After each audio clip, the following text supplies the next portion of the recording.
déjà vu le Nzépi du Nord. Tu n'as jamais vu le Nzépi du Nord. Aujourd'hui, tu vas voir le Nzépi du Nord.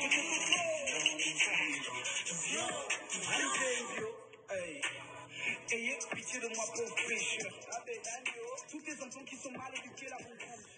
Ben Moubamba, nous sommes le 3 octobre 2024 et j'ai l'honneur de m'adresser en moins de 10 minutes au peuple gabonais sur 3 sujets préoccupants par les temps qui courent au Gabon. Il s'agit de l'affaire Mbagné, la revendication de notre voisin, la Guinée équatoriale, sur des îles qui sont dans les eaux territoriales gabonaises. Et je veux aussi vous parler de la cellule du Nord, qu'on appelle dans la chanson de Rodzing le Nzébi du Nord. Puisqu'apparemment on n'a plus de sages dans notre pays, il revient donc aux nouvelles figures de prétendre quelque part, prononcer quelques paroles de sagesse, alors que notre pays semble être maintenant victime de ce qu'il faut appeler un ethno-fascisme. Je vais m'en expliquer. Ensuite, je dirai un mot sur le Nyangou, dont les figures sont parmi les principales victimes de ce qui se passe au Gabon depuis des décennies, et surtout depuis une dizaine d'années. Mes chers compatriotes, vous avez entendu dire qu'en ce moment, à La Haye, il y aura un procès, il y a un procès précisément, un procès entre le Gabon et la Guinée équatoriale portant sur l'île Mbagné au large du Cap Esterias au nord de Libreville. Île qu'on peut apercevoir, moi-même j'ai eu à le faire depuis les côtes gabonaises, depuis le Cap Esterias. Vous avez entendu dire qu'il y a donc là un procès sur des îles qui appartiennent en réalité au Gabon. C'est ce qu'on ne veut pas dire. C'est le premier président du Gabon, Léomba, on ne sait pas pourquoi, qui a donné ces îles à la Guinée équatoriale, autant pour moi. On le sait, c'est acté, c'est connu. Et le professeur Chivunda, qui maîtrisait bien ce dossier, a été tué pour ça. Ces îles n'auraient jamais dû appartenir à la Guinée équatoriale. Cela traduit aussi l'absence de puissance du Gabon, la puissance militaire. Parce que jamais la Guinée équatoriale n'irait revendiquer Kribi au Cameroun, parce qu'ils ont peur de l'armée camerounaise. Jamais la Guinée équatoriale n'irait revendiquer des territoires dirigés par le Nigeria, parce qu'ils ont peur de l'armée nigériane. Donc, ce que fait la Guinée équatoriale, un territoire gabonais, à vrai dire, avant que les Espagnols ne s'emparent de ce territoire, un territoire dirigé d'ailleurs par un Gabonais. Le président Obiangema Teodoro est un Gabonais et c'est connu, soutenu à l'époque par Omar Bongo. Mais il oublie ses racines et va attaquer le Gabon devant les tribunaux internationaux. Mais moi, je tiens à préciser ceci. Ce qui se passe à La Haye est une comédie, parce que le droit international n'existe plus. Je répète, le droit international n'existe plus. Si le droit international existait, on l'aurait vu en Palestine, en Israël. Vous savez tout de la guerre actuelle, où les uns ne reconnaissent pas le droit international, l'application du droit international, que ce soit à Gaza, au nord d'Israël, au sud Liban, et dans les territoires occupés. Mais ça, c'est un autre débat.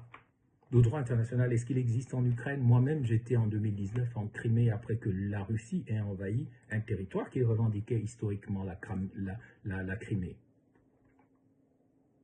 Il n'y a plus de droit international depuis que les Américains sont allés en Irak en 2003. Nous sommes dans une reconfiguration où chaque pays doit connaître sa force et se faire respecter. Donc vous emmenez le Gabon au tribunal international, en tout cas de La Haye, pour quoi faire?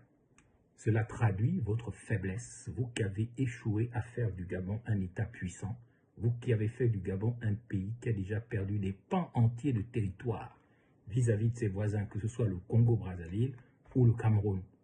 toute la région du Wellington est déjà envahie. Le Guévindo, n'en parlons plus. Et puis, les frontières du Gabon ne sont plus protégées parce qu'il n'y a pas d'armée nationale, c'est-à-dire une armée de la nation, dans laquelle la nation se reconnaît. C'est un groupe qui ne sait que tirer sur des civils désarmés, défiler en faisant les vantards, et puis mal se comporter en opération extérieure, comme ça s'est passé là-bas, en Centrafrique, avant que les militaires gabonais ne soient chassés de Centrafrique, et puis personne n'en a plus parlé. Nous avons besoin d'une armée pour nous faire respecter. La Guinée équatoriale sait très bien que toutes les îles qu'elle a lui ont été concédées par le premier président Fan Léomba. Donc que les Gabonais soient conscients que nous sommes en face d'un crime de haute trahison potentielle par les autorités militaires actuelles. Leur lâcheté manifeste vis-à-vis de la Guinée équatoriale et surtout leurs accointances avec la famille qui dirige ce pays. Je respecte la Guinée équatoriale, j'ai été en Guinée équatoriale plusieurs fois, mais je sais ce qui se passe. Il faut que ça s'arrête. Maintenant, je veux m'expliquer sur la cellule du Nord. Quand je parle de cellule du Nord, je ne parle pas des Fans. Les Fans, moi-même j'ai des parents, j'ai un côté Fan, les gens ne le savent pas. Mon père, la dernière femme de mon père, Mobamba Maganga, à Lambaréné, chez les Adouma, a été une femme Fan. Et ma sœur, Blandine Moussavou, même si elle porte un nom pour nous, elle ne parle que le Fan. Mes neveux sont des Fans. Donc, personne ne peut venir me donner de leçons de tribalisme ou machin, je sais pas. Par mon grand-père, le Badoumbi Marang Mévol, qui a des lignages avec les Adouma de Lambaréné. J'ai plein de parents de Lambaréné à Bifoun. Mais à la vérité, je me dois de dire, comme disait un certain journaliste, la cellule du Nord est une dérive ethno-fasciste. C'est une alliance, d'une part, entre des extrémistes du Nord, et aussi des extrémistes de l'Ogooué Lolo, voire du Haut-Ogooué, qui ont fait une ligne. La cellule du Nord a commencé avec ce groupe qui incendiait les stades d'Engon à Oyem et puis à Port-Gentil, qui balançait. C'était soutenu par un pasteur Nzebi du Canada. Je ne sais pas s'il est toujours en prison ou pas, mais on a dit à un moment qu'il était en prison. Donc, c'est une alliance fasciste, extrémiste, ethno-fasciste, qui dit écartons les gens du Nyangou, et puis prenons le pouvoir nous-mêmes. On le voit très bien dans l'alliance entre Casimir Oyemba, que je respectais beaucoup, qui était un de mes mentors politiques secrets, et Paulette Missambo de l'Astoril. On le voit également aujourd'hui, cette cellule du Nord, à travers les prétentions à rendre réels les résultats du congrès de Mexique en 1947 qui consista à créer un État Fan au détriment du Gabon avec le Cameroun, Sao Tomé, une partie du Congo, le Cameroun, c'est toujours ça. Les Fans ne sont pas une ethnie, pas plus que les Mienais, c'est un regroupement d'ethnies, pas plus que les Mériais. Quand vous parlez de Fans, vous parlez des Boulous, des Bétis, des Wando et tout ça, et vous avez des Fans qui sont de tendances bantoues comme Pierre Claverzin qui a été assassiné au sein de l'Union nationale, mais j'en parlerai une autre fois. Vous avez des communautés vraiment bantoues dans le Guévindo qui sont combattues et envahies par les écans, entre guillemets, du Cameroun et de la Guinée équatoriale. Voilà l'enjeu actuel. La cellule du Nord est un fascisme ethnique. Ils veulent s'emparer du Gabon en écartant le Nyangou, le sud-ouest, prendre toutes les richesses alors qu'il n'y a pas un mètre cube de gaz qui sort du nord ou de l'est, pas une seule goutte de pétrole. On écarte les gens du Nyangou, les Pounou, les Mériais sont les gens qui ont le plus de richesses et qui sont écartés, qui sont assassinés depuis des années sans que personne ne trouve rien à redire. Voilà ce que je condamne.